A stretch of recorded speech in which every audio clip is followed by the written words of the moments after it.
Yeah. Hello all. Today we are going to discuss about the topic electric field due to non-conducting sphere or insulated charged sphere அப்படின்னு சொல்லலாம். அது நெட்டா வந்துட்டு electric field inside the point that is inside the conductor on the surface outside the sphere இது எல்லாமே last வீடியோல பார்த்தோம். அதை டிஸ்கிரிப்ஷன் கீழே கொடுத்துருக்கேன். பார்க்கலன்னா அதை பார்த்துட்டு இதை பாருங்க, அப்பதான் உங்களுக்கு நல்லா புரியும்.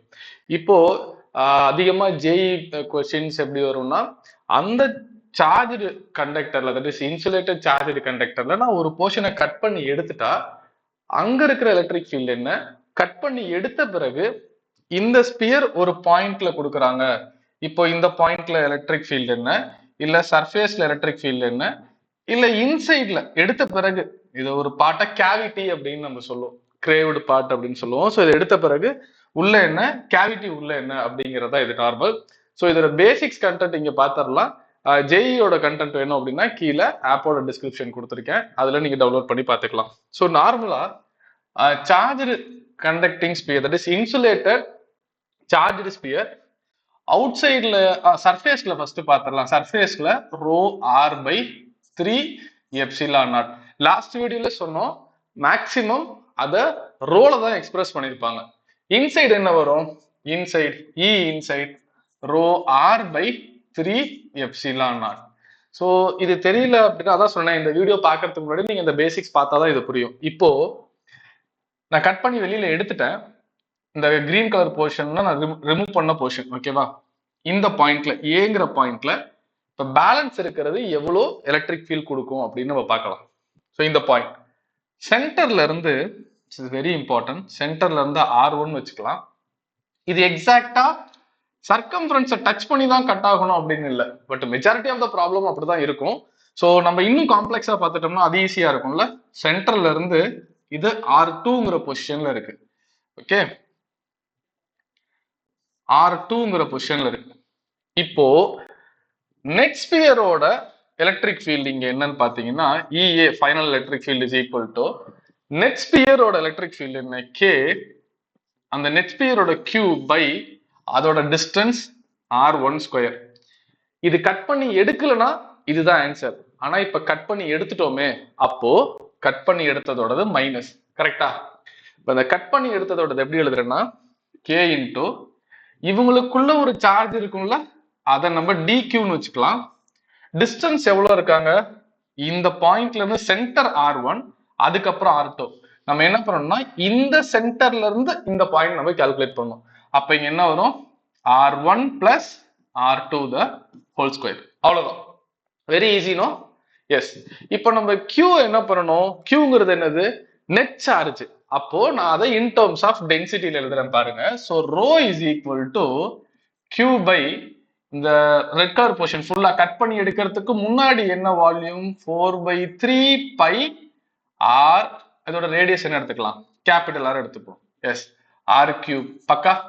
எஸ், இதோட ரேடியஸ் என்ன எடுத்துக்கலாம்னா ஸ்மால் ஆர்னு எடுத்துக்கலாம். ரொம்ப இம்பார்ட்டன்ட் வேரியபிள்ஸ், ரொம்ப இம்பார்ட்டன்ட். சென்டர் டு சென்டர் தான் R2.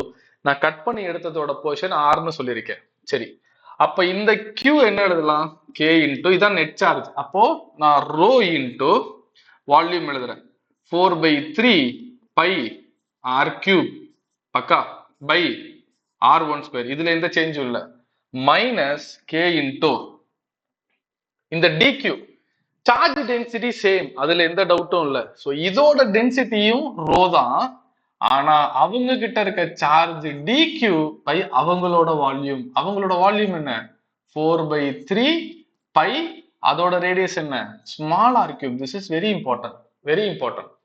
ஸோ இப்போ DQ எழுதுங்க. DQ யாரு, கட் பண்ணி எடுத்த போர்ஷனுக்குள்ள இருந்த சார்ஜ். அப்ப DQ is equal to rho into 4/3 pi small r cube. So அதை நான் கொண்டு வந்து இந்த DQக்கு பதிலா சப்ஸ்டியூட் பண்ண போறேன். அப்ப K into rho 4/3 pi small r cube divided by R1 plus R2 the whole square. அவ்வளவுதான் நெட் ஆன்சர். நான் ஜெனரல் கேஸ் எழுதியிருக்கேன். டிபெண்ட்ஸ் அப்பான் த ப்ராப்ளம், அதுல உள்ள ஆப்ஷன் படி நீங்க அதை மாத்தி எழுதிக்கணும். கிளியர்? ரொம்ப ஈஸி இல்ல? ஈச் அண்ட் எவ்ரி பாயிண்ட் நம்ம என்ன சார்ஜ் எடுக்கிறோம் அது நெட் சார்ஜா இருந்தா ரோ இன்டு நெட் வால்யூம், ஒரு போர்ஷன்ல உள்ள சார்ஜா இருந்தா டென்சிட்டி சேம் தானே, அதனால rho into that particular volume, அதுதான் 4/3 πr கியூப். சரி, இப்போ அவுட் சைடு பாயிண்ட் பார்த்தாச்சு, உள்ளுக்குள்ள பார்ப்போம். எஸ், நான் இப்ப பாயிண்ட் எங்க அசீவ் பண்ண போறேன் அப்படின்னா இங்க அசீவ் பண்ண போறேன். ஓகே, பின்னு எடுத்துக்கலாம்.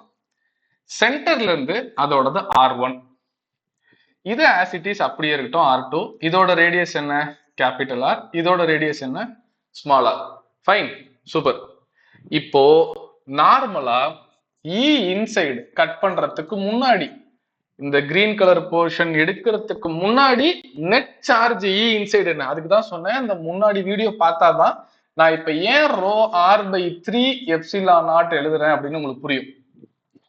இந்த ஆறுங்கிறது யாருன்னா நானா உள்ள அசீவ் பண்ணது. இது ஜென்ரலா நம்ம அதை டிரைவ் பண்ணும்போது ஆர்னு போட்டிருப்போம். இங்க சென்டர்ல இருந்து ரேடியஸ் என்ன? R1. Very important, R1. நான் டைரக்டா டென்சிட்டி வச்சு எழுதிட்டேன். இல்ல சார் எனக்கு மறுபடியும் இதை dq வச்சு சொல்லுங்க அப்படின்னா எப்படி தெரியுமா எழுதணும்? k into q divided by, இது ஒரு போர்ஷனா கன்சிடர் பண்ணி அதோட சார்ஜ் நான் இங்க போட்டு திருப்பி வால்யூம் எடுத்து எழுதணும். அப்போ நம்ம ஏற்கனவே பேசிக்ஸ் அந்த வீடியோ பார்த்துட்டு வந்தீங்கன்னா இது உங்களுக்கு ஈஸியா புரியும். நான் டைரக்டா எழுதிட்டேன் ரோ R1 இந்த இடத்துல, இந்த போர்ஷன் மட்டும் வெரி இம்பார்ட்டன்ட். இந்த போர்ஷன்ல உள்ள சார்ஜ் தான் நான் இங்க எழுதியிருக்கேன், row R1/3 epsilon not. Simplify பண்ணி எழுதியாச்சு. கிளியர்? இப்போ இதுல இருந்து மைனஸ் பண்ற எதை? இந்த போர்ஷன். அது என்னது? k into dq by R1 plus R2. That is very important. R1 plus R2 the whole square. So E at B எடுத்த பிறகு, இப்ப நான் ஏன் மைனஸ் போட்டேன்? நான் ஒரு போர்ஷனை எடுத்துட்டேன். எதுல இருந்து எடுத்திருக்கேன்? நெட் கண்டக்டிங் ஸ்பியர்ல இருந்து ஒரு போர்ஷன் எடுத்துட்டேன். சோ இங்க ரோ R1/3 எப்சிலான் நாட். ஒருவேளை இந்த பாயிண்ட் இன்னும் கொஞ்சம் தள்ளி வச்சா R1 மாறும், சர்ஃபேஸ்ல வச்சா RR இருக்கும். That is very important. JEE problem அப்படிதான் கேட்பாங்க. சர்ஃபேஸுக்கும் சென்டருக்கும் ரேஷியோ என்ன அப்படின்லாம் கேட்பாங்க. Rho R1/3 epsilon naught by K. நம்ம தான் இந்த dq ஆல்ரெடி பார்த்து வச்சிருக்கோமே. Rho is equal to dq, எது? இந்த கிரீன் கலர் போர்ஷன்ல உள்ள சார்ஜ் மட்டும். அதோட வால்யூம் என்ன? 4/3. லாஸ்ட் லைன்ல கூட எழுதணுமே, பை அதோட ரேடியஸ்.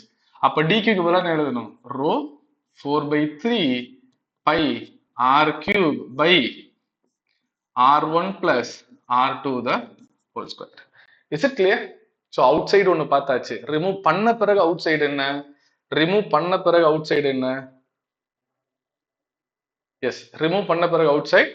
இது ஏன்னா இவ்வளவு பெரிய ரிலேஷனா இருக்கேன்னு யோசிக்காதீங்க. நான் ஜெனரல் கேஸ் தான் டெரைவ் பண்ணிருக்கேன். ஆப்ஷன்ஸ்ல உங்களுக்கு நம்பரோட மேக்னிடியூட்ல ஒரு ரேஷியோ எடுத்து போட்டீங்கன்னா, அடுத்தது இன்சைட்ல என்ன? பீன் இருக்கு. இப்ப இன்னும் பேலன்ஸ் ஒரே ஒரு ஆப்ஷன் தான், கேவிட்டிக்குள்ள என்ன அப்படின்னு தான் நம்ம பார்க்க போறோம். இப்ப கேவிட்டி உள்ள. ஓகே, சோ இப்ப நான் கன்சிடர் பண்றதே பாயிண்ட் இங்க எடுத்துக்கிறேனே. ஜென்ரலா சென்டர் அது வேற, அது ஸ்மாலா.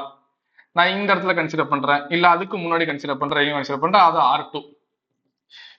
இப்போ நான் ரெட் கலர் போர்ஷன்ல கன்சிடர் பண்ணல, கேவிட்டில அந்த இடத்துல எம்டியா இருக்கும்ல, அந்த எம்டியை தான் இங்க கிரீன் கலர்ல நான் காமிச்சிருக்கேன். எம்டியா இருக்கிற போர்ஷன்ல என்ன அப்படின்னு கேட்டா simple, rho R2/3 epsilon not.